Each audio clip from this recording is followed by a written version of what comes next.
Hey everybody, Jim Ventura here. It's time for a live column read of my March-April 2024 snake oil column. Just to prepare everybody here, this is a great story about a subject I've wanted to talk about for a long time. So hit that like and subscribe button, hit the notification button if you want to know whenever I'm doing a new video. And I did a couple of brief little spots on this recently on Instagram and TikTok, and as a kind of a lead into this particular story, and I talked about when I was a kid, how we used to call, like if you had a friend and they ditched you for someone else, a flat lever. So I don't mention that in this particular piece, but I don't know if anyone else ever heard that during childhood, calling someone a flat lever. But and then you get to college, and then you have your friend gets a boyfriend or a girlfriend, and then they ditch you. And so this is like talking about the adult version of this issue. And again, I don't know if it's kind of a form of abuse that I don't think that has been talked about. So to prepare you, this is a little bit of a fairly long column. So I am going to read it in full. So it's probably going to be about a 15-minute video here. And follow me along with this. If you had similar experiences and want to kind of comment, feel free to do that in the comment section. And if you tell a story, please change the names like I always do. Savvy listeners to this column, anyone probably over the age of 45 will catch something very sarcastic I did in my name changes in this particular column that I'm particularly proud of. So if you comment, make sure we don't want to give people's identities away, even if you're telling, like I said, a relatively true story. But this is, like I said, I think it's a really kind of important subject. So I'm going to dive right in here, the live column read. So this one is called Yes, Dear. When I work with clients, one of the most frequent subjects I get asked about is relationships. When will I find one? Where is my soulmate? What do I need to do to help my current relationship? Should I stay in my current relationship or find something better? Will I always be alone? This aspect of life often doesn't match our ideal and is frequently packed with at least some challenge. Most relationships fall somewhere between almost perfect or, on the other end, extremely toxic. I once had a female client who was uncomfortable and embarrassed about being controlled by her possessive, dominating boyfriend. We discussed possible solutions, and she decided it might help if he came to see me. Aside from being in denial about whether he was controlling at all, and he really was, he tried to manipulate and control me during the session. It was not a successful attempt, and he probably left thinking and telling her that I was not qualified. There's unquestionably a need to prioritize healthy compromise in any relationship. It's important to recognize that when one does commit to a mate, to some extent the partner needs to be a higher priority, actually, than friends, family, or even children. The bond needs to be a strong one for a relationship to thrive. But choosing a healthy mate in the first place is tremendously important. A bad choice can have extremely bad repercussions for ourselves and those around us. Many of us will at some point go through the lesson of choosing a toxic, dominating partner who may pull us away from family, friends, and what is best for our own personal happiness. While a good mate can be very beneficial, we still need other people and a healthy support circle. The fantasy of the two of us leaving everything behind and moving into a little cabin off from the world rarely, if ever, actually works out. My first encounter with a manipulative mate was back when I was about 20, maybe 22. She was not actually my mate, though. I had a best friend for about 2 years named Matt. He was 2 years younger than me, and he had a cousin named Tammy who he was also very close to. We all hung out often, smoked a bit of weed, ate pizza, and went to a lot of concerts. Typical of the late teens, early 20s stuff in the late 80s. I saw amazing groups like Pink Floyd, Rush, Yes, and The Fix with Tammy and Matt. It was a wonderful period of my life. Matt met a girl at his job named Marianne. He, of course, became head over heels in love and thrilled by his first real girlfriend. She was in good shape, pretty, but had a bit of a hard not to notice controlling side. I worried I might be being too judgmental about her, but something was off. Weeks into the relationship, she was pregnant, And she and Matt decided to get married. All of our friends actually had a good time at their rushed wedding a few months later, but we did place odd bets humorously on how long it would last. We did not share that sarcastic appraisal with Matt. He was really happy and we didn't want to actually ruin that. The party was rushed, a bit cheesy with a lot of 80s music. And Matt did his share of a popular drug at the time. We saw a lot less of Matt during his wife's pregnancy, but he invited us over to see the new baby months later when she was about 3 months old. Marion was visibly annoyed that we were there in the apartment and seemingly annoyed that we existed in the first place.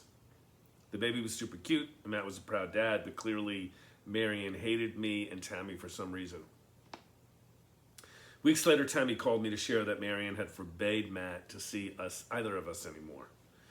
She threatened to leave him with the baby if he stayed friends with us. Listen, it was bad enough to block him from seeing me, but also the cousin who was also like his sister was something truly ugly. I'd never encountered this type of controlling type of individual before. Matt was submissive to her request. Marianne, Tammy filled me in on bits and pieces she heard over the next 2 years. Inevitably, Marianne gained a bit of weight, understandably while being pregnant, but was quite lax in taking it off and gained quite a bit more weight. Matt worked 2 jobs so she could be a stay-at-home mom. About 2 years later, Marianne got pregnant by another guy she was having an affair with, and then filed for divorce from Matt. I saw Matt after his ordeal when he came to my job to apologize to me for losing me as a friend and how he treated Tammy and I was impressed by his willingness to own it all, and I did forgive him. But things had changed so that we hardly even saw each other after that. About a year later, I moved from New York to Phoenix. There were many times over the years when I saw both manipulative, controlling men, but also women.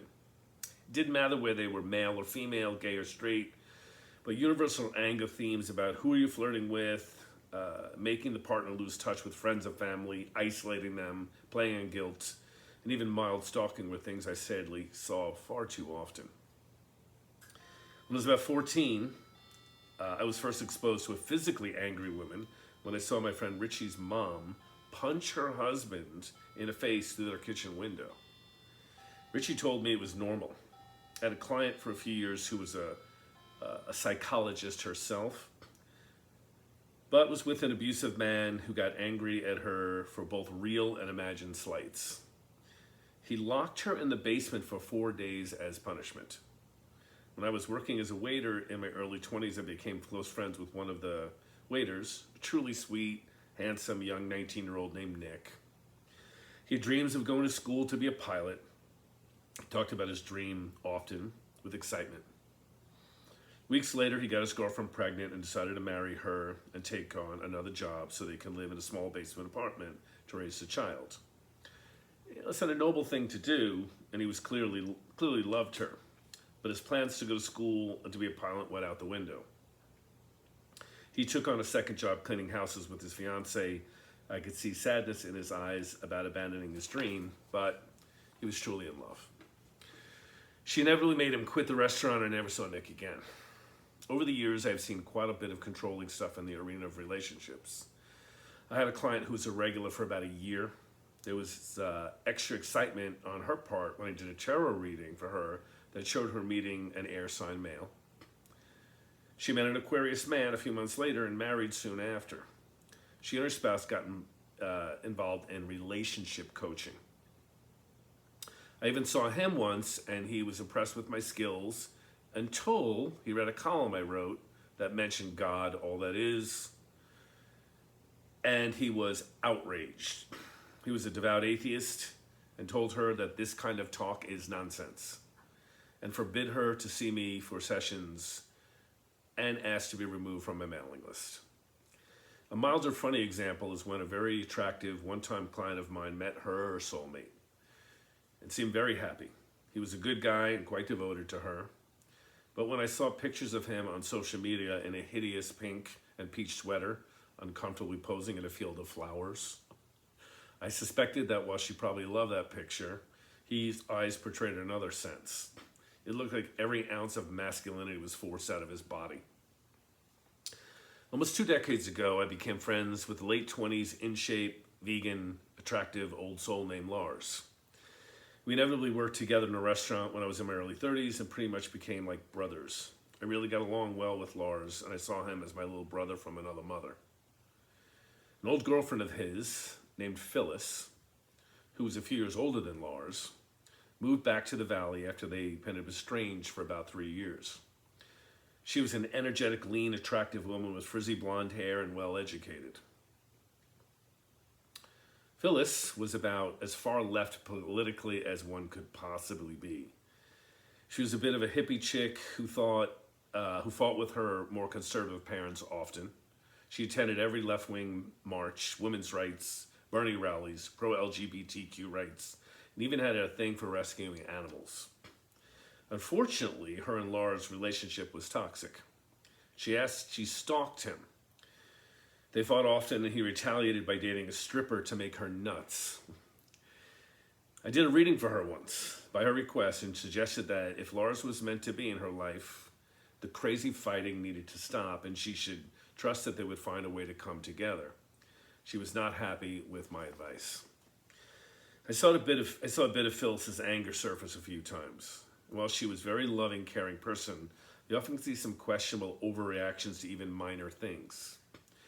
Lars came to my apartment in a state of extreme worry.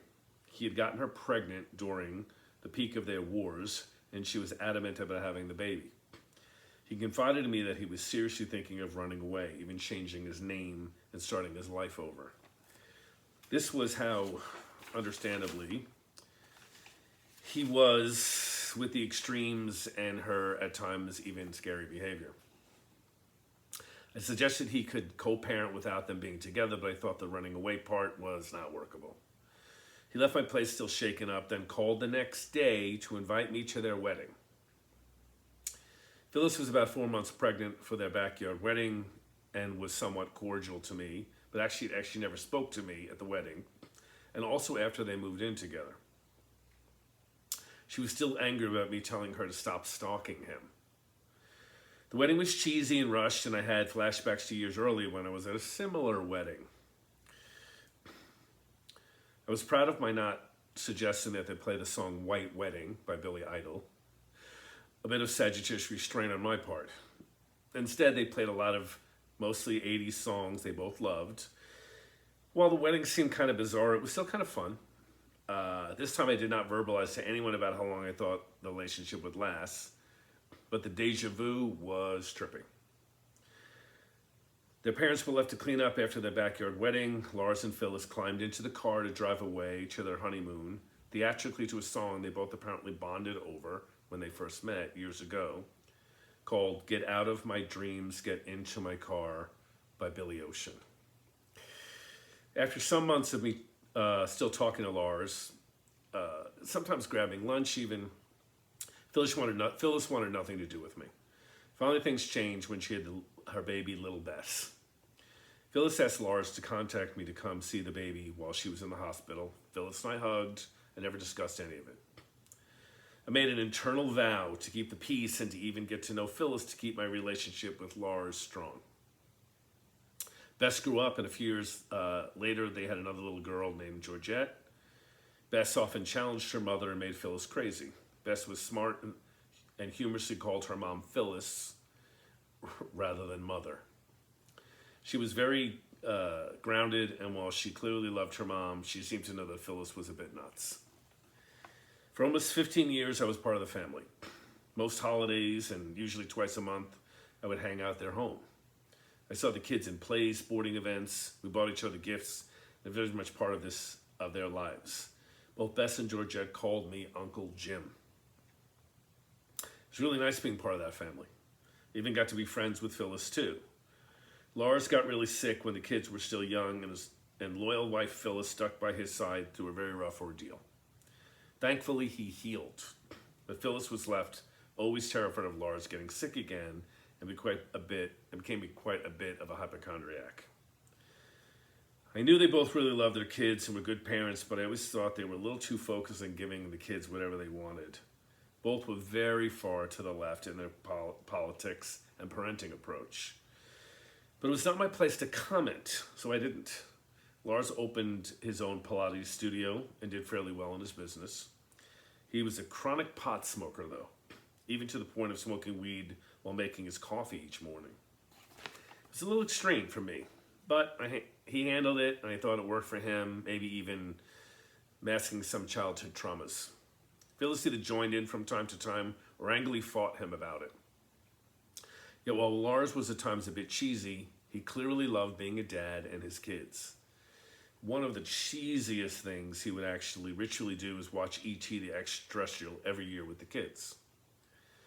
He especially loved the song Turn on Your Heart Light by Neil Diamond. He would ask me to sing it when I did karaoke at times, and often requested the song to be played by Alexa when I was over at the house. A truly stupid song, but my buddy loved it, and I saw it as one of the weird but still likable quirks. I thought that even though they fought a lot, he was still fairly happy. But Lars did have a fascination with aliens, and often talked and read books about alien abductions. I half joked that maybe he longed to be abducted and taken away. Phyllis was always coming up with schemes for new businesses or side hustles while she prioritized being there for her kids. Follow through on those plans were often a problem. She was a great cook, especially with desserts, and decided to market her treats from home, and then hopefully a small shop with her specialties, trifles and designer donuts. To her credit, she was very talented, and her desserts were delicious. I made suggestions for marketing, but she didn't want to hear most of them. I went to college for advertising, art, and marketing, so usually people appreciated my insight. After a few weeks of work, she was ready to begin sales and excitedly showed me her design logo. Phyllis had a notable theatrical side in her younger years, doing plays, singing, and doing interpretive dance. She had a stage name she went by in college and high school, Sassy. She thought it was better to go with Sassy because it was a cooler name than Phyllis. For her, new business. She came up with Sassy's Trifles and Designer Donuts. The problem was the amount of work required to make these spectacular desserts, profit, refrigeration, delivery, and a lot of other details were just not well thought out. When I told her that people might also think not so pleasant thoughts when seeing her logo, because when shortened it was STDD. That insight made her furious with me. For some reason, she blamed me for not telling her sooner, but she wouldn't let me in on her plan, so how could I warn her? A few weeks later, COVID came along. Both Lars and Phyllis shut down their businesses like most of us were told to do, to flatten the curve for 2 weeks. I saw Lars for what turned out to be the last time a few weeks into the COVID shit show. I truly felt that when he left my home, it would be the last time I saw him. He was scared about passing on the virus to any of his clients or his family. I wondered if after 20 years of friendship, if he ever heard anything I taught him about illness, that it was always multi-layered, not random, and we're not powerless over it. Still, at the same time, I understood the fear. My family and many of my friends went into fear mode and wore the masks, stayed inside, avoided people, obsessively wiped things down, and followed all the crazy rules. Thankfully, one by one, most of my friends started waking up. After a few months, I began to see how some of these well-meaning suggestions and fear tactics from the media were mostly ludicrous. Not surprisingly, Phyllis dived into every cliche, ranting about staying at home, how everyone needed to be vaxxed, posting on social media sites about how selfish the rest of us were to go outside, yelling at other people about their noses popping out of their masks, and the ultimate crime of not staying at home and getting food delivered like they were responsibly doing. So much for the makers of the food and the delivery people, though I guess they were expendable. Even after almost 2 years of all this extremes from both the right and the left perspectives about this subject, I observed that she would still post passionately on Facebook about how this will never end, quote, because of all the anti-vaxxers and non-mask wearers were killing everyone. My trips to Vegas when it reopened possibly made Probably made her think I was selfish. I'm guessing my post about how I was not getting pulled into any of the fear and would continue to use natural, holistic methods for handling all of it made her head explode. She inevitably unfriended me and blocked me as well on social media. She either made Lars do the same or he chose to for his own reasons. Looking back on it, I remembered something significant. When I first met Phyllis, she had a sweet, adorable cat. When you would pet her cat, Zagnut, he would purr, and then after a few minutes, he would just snap for who knows what reason and viciously claw and painfully bite you. He was truly his mom's familiar or reflection. Both Lars and Phyllis cut me out of their lives. I was also removed from all family and friends that I was connected to for so many years. My position as Uncle Jim, of course, was terminated. The experience in my early 20s with Matt and his wife was uncomfortable, but this was about 5 times worse. Other than the staggering cruelty I dealt with in my mid-20s when I found myself abused by the criminal I briefly lived with, who stole from me and nearly destroyed my life, this unfriending from people who were like family was now the second worst thing on my list of terrible experiences. Honestly, took me a while to forgive them, but for the most part I have. Prolonged focusing on the goal of someone doing this to me might inevitably destroy my gallbladder or similar eliminative organs, and I will not sacrifice parts of my body to stay in resentment. I have no doubt that they were financial, emotional, health discomforts about notable heavy weight gains for both of them, and other contributing factors they were dealing with that had nothing to do with me. And likely knowing Lars, a bit of shame and even resignation on his part. Knowing Phyllis would find a way to punish him if he went against her. The appearance smelled a bit karmic to me on their end and my own. Maybe I was like Phyllis, who was afraid to stand up to a controlling mate in another lifetime. My higher self chose to have me experience this uncomfortable situation for growth and to balance some karma. It would be dishonest to claim that I've never done anything cruel to a friend or a mate. In my teen years, I was at times jealous, possessive, and even punished a few friends by making my other friends stop talking and hanging out with them when they didn't follow Jim's rules. Still, I left all of this behind in my late teens, and it was behavior I've never been proud of in my history. I've never made romantic partners give up family or friends, so seeing this behavior from a 50-year-old woman was startling to say the least. But this is what obsessive fear will do, and the COVID years really heightened some very dark things in the human behavior. The need for compromise and to prioritize a partner needs to absolutely be a necessity for any relationship to grow and thrive.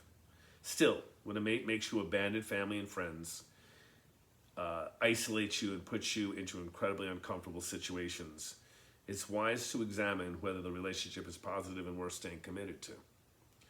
This is clearly a major lesson in the human experience. Life and relationships change, and sometimes they even blow up to propel necessary growth. I resisted the martyr game of, did they ever even really care about me? Theatrics. They unquestionably did care about me. The fear that they were sold by in the media was something they could not overcome. A better conclusion for me is that I'm a wiser, more balanced place, and while I have very fond memories of those friendships, anyone including friends or family with those extreme levels of fear are no longer a good fit for me. Growing sometimes means leaving people behind. All right, so that is my column, and like I said, I told you it was going to go kind of long, so I'm going to end it there. Hope you got some insight from that. I am sure this probably resonated with a lot of my listeners for obvious reasons, so feel free to comment if you've gone through something similar on either end. And till next time, a happy almost start to spring.